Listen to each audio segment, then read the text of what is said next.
Welcome to the debate. Today, we're immersing ourselves in Martin Scorsese's, truly polarizing 2013 film, The Wolf of Wall Street. A big one. Definitely.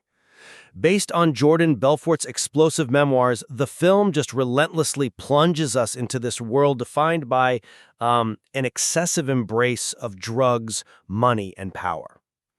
It's a world many critics have called a deformed mirror, sort of reflecting the darker impulses of the society that produced it. Right. So our central question today is this.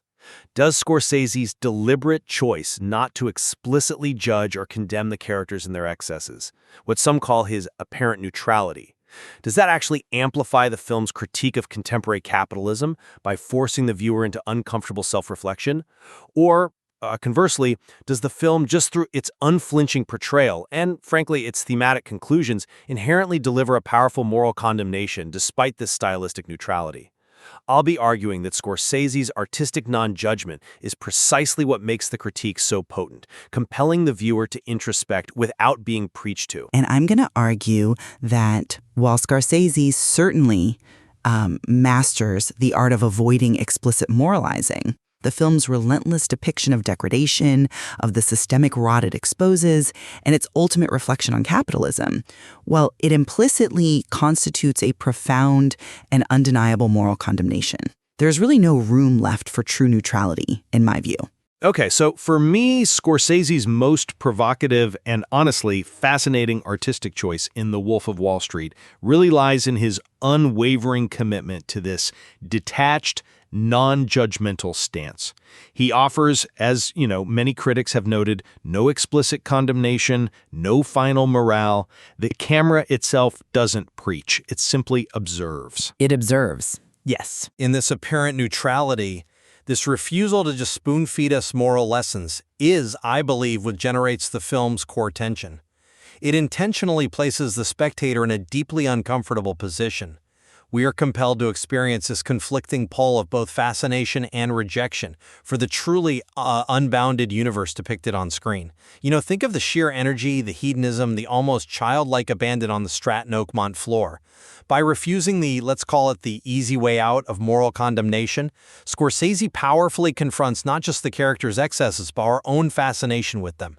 The film doesn't offer a simple answer or a clear villain to just dismiss. Instead, it leaves us with a truly perturbing yet simple question. What really differentiates us from Belfort's characters? To what extent do we as a society share this exact same fascination for money, power, and, unchecked excess? The film's profound strength, then, is its ability to hold up that distorted mirror without explicitly interpreting the reflection for us.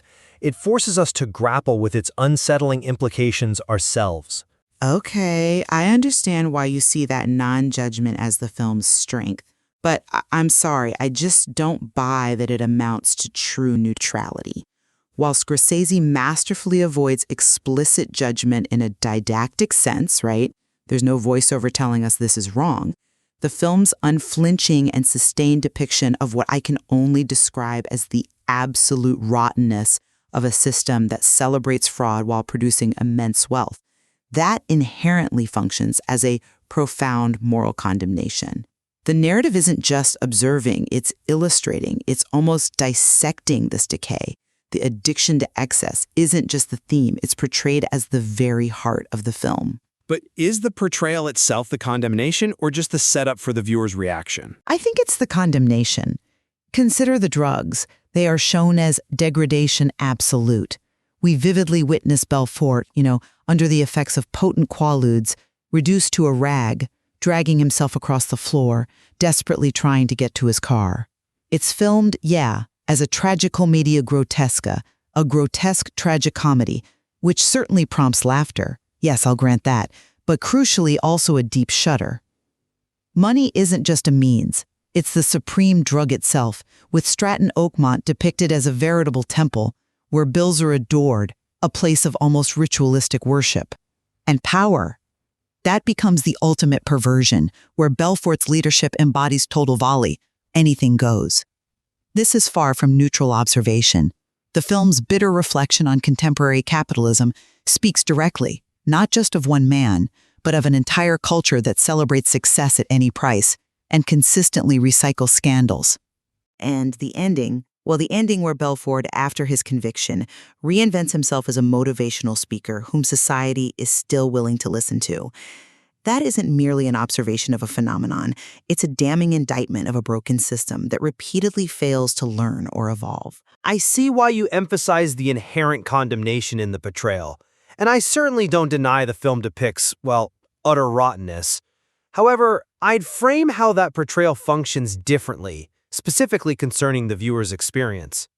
The film's aesthetic, its, vertiginous editing, that almost disorienting fast-paced cutting, its frenetic pace, and the sheer contagious energy that just bursts from the screen, it's designed not just to show, but to actively drag the viewer into the same euphoria as the characters. It is immersive. Absolutely. Think of the office parties, the lavish spending montages, the quick cuts reflecting their high-octane lives. This immersive, non-judgmental approach is crucial because it makes any eventual rejection the audience feels far more impactful. That rejection doesn't come from some external, preachy, moralizing voice. It arises organically from the viewer's internal conflict and, dare I say, complicity. We are, for a time, swept up in their world, almost enjoying the ride. Even in the most degrading sequences like, the infamous chest-thumping scene or even Belfort's crawl to the car, there's often a comic pulse that keeps the viewer engaged, ensuring we remain sort of trapped in the contradiction of finding humor in depravity. Scorsese doesn't allow us the easy comfort of simply condemning them from a detached distance. We're in the thick of it, experiencing the allure before the degradation truly settles in, making the introspective question of our own complicity and fascination all the more sharp and uncomfortable. It's precisely that sense of having been complicit, even briefly, that makes the film's critique so personal and penetrating. Okay, while I agree that Scorsese's stylistic choices generate a powerful, almost intoxicating fascination, I'd argue that even within that immersive experience, he subtly guides our perception. He plants seeds of condemnation right from the outset, preventing true neutrality. Scorsese's a master of juxtaposition, right? And he uses it to great effect here. The film opens with a really brutal, revealing statement. The immediate and stark contrast between Stratton Oakmont's elegant, almost solemn television advertisement, all gravitas and institutional trust. Right, the serious black and white ad. Exactly. And then the subsequent deluge of obscenity, drugs, prostitutes, and shouts of euphoria that immediately flood the screen. This isn't just showing, it's a pointed artistic choice, a direct juxtaposition that instantly rips away the veneer of respectability and exposes the profound rottenness beneath. It's a directorial comment, surely. And while the tragicomedia grotesca of Belfort's degradation does prompt laughter, as you mentioned, that laughter is, as many critics observe, often accompanied by a shudder. It's a nervous, uncomfortable laugh that reveals a deeper truth, how these substances and this frantic pursuit of wealth ultimately just hide the existential nothingness of their lives. The humor, in this context, becomes a potent tool that underscores the depravity, rather than neutralizing it. It's the kind of laughter that springs from discomfort and a recognition of something profoundly wrong, not from detached amusement. This dual effect we allure alongside the undeniable moral decay signals the underlying bankruptcy from the very first scenes, leaving very little room for a purely neutral interpretation, I think. That's a compelling point about the film's immediate establishment of contrast. And I agree, Scorsese's is brilliant with juxtaposition. However, I would frame its function differently. The film truly presents drugs, money, and power as these fundamental axes of the character's existence. They act both as fuel and anesthesia, providing the rush and dulling the pain, or ultimately becoming an absolute end in themselves. Scorsese's genius, in my view, is that he merely shows with hypnotic virtuosity the gears of a culture gone mad with abundance. He lays out this world for us, meticulously building its internal logic and allure. There's no explicit voiceover, no direct narrative intervention from outside the character's own warped perspectives, explicitly stating these behaviors are wrong. No overt voiceover, true. Right. The film simply allows us to inhabit this world, to witness its excesses firsthand, and then, crucially, it leaves the audience to infer the consequences and draw their own moral conclusions. It doesn't provide the answer. It is in this precise act of artistic omission, of presenting without explicit judgment or didacticism, that the film effectively makes that challenging, perturbing question about our own shared fascination with excess the true moral challenge. The film's power comes from our wrestling with that question, from the internal cognitive dissonance, not from being handed a predefined moral judgment. It's a much more sophisticated form of critique, I would argue, because it asks the audience to participate in the moral reckoning. That's a powerful articulation of Scorsese's observational genius, and I certainly agree he avoids an overt moral lecture. However, I believe the consistent portrayal of these very thematic axes, drugs, money, power, as the driving force behind, fraudes bursátiles y estafas a pequeños inversionistas, stock fraud and scams against small investors, clearly defines the podredumbre absoluta, the absolute rottenness of the system. The film isn't just showing abundance for abundance's sake.